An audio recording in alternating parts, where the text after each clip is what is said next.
Hi guys, welcome back to my YouTube channel. ඉතින් මේ දවස්වල පුදුම රස්නයක්නේ තියෙන. ඉතින් මේ රස්න කාලයෙන් අපේ ශරීරයට බලපාන බලපෑම චුට්ටක් හරි පාලනය කරගන්න පුළුවන් අපි ගන්න ආහාර වලින්. ඉතින් අද මම කතා කරන්නේ මොනවද මේ ඇඟ නිවන ආහාර. ඉතින් වීඩියෝ එකේ අන්තිමට මම කතා කරනවා මේ දවස්වල කන්න හොඳ නැති කෑම.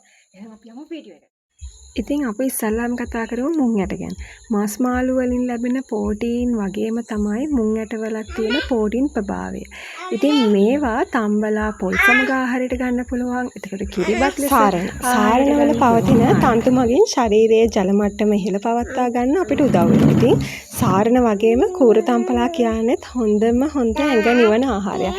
ඉතින් ඔයාලට පුළුවන් හැම වෙලාවෙම මේ දවස්වල තම්පලා කූරු තම්පලා වගේ දේවල් ආහාරයට ගන්න. එතකොට පතෝල කියන්නේ ශරීරයේ ඇති වෙන උෂ්ණ බිබිලි අඩු කරගන්න හොඳ ආහාරයක්. පතෝල සිහිනව ලියලා හදන සම්බෝලය වගේම පතෝල කිරට උයලා කෑම විදිහට අපිට පාවිච්චි කරන්න පුළුවන්.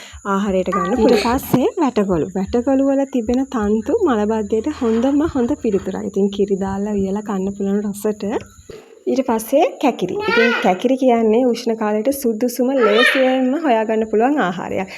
ව්‍යංජනයක් ලෙස උයන්නත් පුළුවන්. ඔයාලට පුළුවන් ඇඟ නිවෙන ආහාර අතර දිරවීමටත් පහසු කරන කෑමක් තමයි මේ කැකිරි කියන්නේ. ඉතින් අලු පුහුල් කියන්නේ ඉතාමත් ගුණදායක කෑමක්. ඉතින් අලු පුහුල් ව්‍යංජනේ හදනකොට කොස්තර ටිකක් බැදුව මිරිස් එක් කරලා මේක හැදුවට පස්සේ ආහාර රුචිය අපේ වර්ධනය වෙන අතර ස්නායු පද්ධතිය පවා හොඳින් ක්‍රියාත්මක කරනවා. ඉතින් ආනමාළු කෙසෙල්. ආනමාළු වල පොටෑසියම් ප්‍රමාණය ගොඩක් ඉහළයි. ඉතින් පොටෑසියම් අයන වකකඩු හරහා ජලය වැඩිපුරම පෙරී යාම පාලනය කරනවා මේ ආනමාළු වලින්. පැණිකොමඩු. ඉතින් පැණිකොමඩු අතුරුපසට වගේම කොමඩු ජූස් හදලා බොන්නත් පුළුවන්. රසවත් පළතුරක්නේ. ඉතින් පැණිකොමඩු කියන්නේ මේ දවස්වල ඕනි තරම් තියෙනවා හොයාගන්න. ඉතින් පැණිකොමඩු සතුව පවතින ජලීය ප්‍රමාණය වැඩි නිසා උෂ්ණ කාලයට කන්න හොඳ කෑමක් තමයි මේ පැණිකොමඩු කියන්නේ. ඉතින් ඔයාත් පැණිකොමඩු ගෙඩියක් කන්න අමතක කරන්න එපා.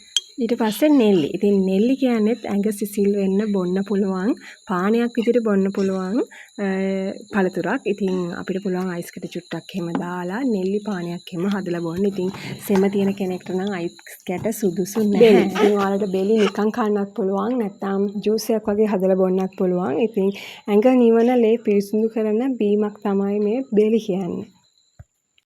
රණවරා මල්. ඉතින් උෂ්ණ කාලෙට රණවරා මල් තැම්බලා උණු වතුරෙන් අපිට ඇඟ නිවෙනවා. ඉතින් ඒ නිසා දහඩිය බිබිලි ඇඟ කැසීම් වළක්වා ගන්න පුළුවන්. ලේ පිරිසිදු කිරීමේ ගුණයක්ද තියෙනවා. තැඹිලි. ඉතින් තැඹිලි සතුව පවතින ඉලෙක්ට්‍රෝලික ප්‍රමාණය අපගේ සිරුරේ ඇති ඉලෙක්ට්‍රෝලික වලට සමාන නිසා සිරුර විජලනය වීම වළක්වනවා. ඉතින් තැඹිලි ගෙඩියක් එහෙම බොන්න අමතක කරන්න එපා මේ රස්නේ කාලෙට. කොළ පැහැති පලා වර්ග ගොටුකල හාතවාරිය වැල්පෙරියන වගේ පලා එක් කරලා කොළ කැඳ එකක් එහෙම බොන්න පුළුවන් නම් ඇඟ සිසිල් කරගන්න පුළුවන්. පොල් පලා තම්බල වතුර බීමටත් ගන්න පුළුවන්. ඒකේ මුත්‍රා දැවිල්ලට එහෙම හොඳ ප්‍රතිකාරයක් තමයි මේ පොල් පලා කියන්නේ. එතකොට අපි බලමු මොනවද මේ උෂ්ණ අධික ආහාර කියන්නේ. බලමාළු, කෙලවල්ලෝ, තක්කලි, ඉස්සෝ, දැල්ලෝ, කකුලුවෝ, ටින් මාළු, අන්නාසි, මැංගෝස්, රබුටන්, එතකොට අච්චාරු, විනාකිරිය දු ආහාර, එතකොට සෝස් වර්ග එකතු කරන ලද ආහාර, දෙල්, මාළු මිරිස්, ගහල, මුරුංගා. ඉතින් මෙවැනි ප්‍රෝටීන අධික ආම්ලික ආහාර වලට තමයි අපි උෂ්ණ ආහාර කියලා කියන්නේ. ඔයාලත් එක්ක ෂෙයා කරගත්තේ ඇඟ නිවන ආහාර සහ අපිට මේ දවස්වල උෂ්ණ ආහාර මොනවද කියලා. ඉතින් මම මේ ඔයාලත් එක්ක ෂෙයා කරගත්තේ මම දන්න දේවල්, මට හිතෙන දේවල්, මගේ අත්දැකීමෙන්. ඉතින් පුංචි හරි වැරදීමක් අඩුපාඩුවක් තියෙනවා නම් සමා වෙන්න. මීට අමතරව ඔයාලා දන්න දේවල් පහලින් තවත් අයට දැනගන්න කමෙන්ට් කරන්න. එහෙනම් ඉතින් මම හිතනවා මගේ වීඩියෝ එකෙන් චූටි හරි වැදගත්කමක් ප්‍රයෝජනයක් ඔයාලට එන්න ඇති කියලා. එහෙනම් ආයෙත් ලස්සන වීඩියෝ එකකින් අපි නැවත හමු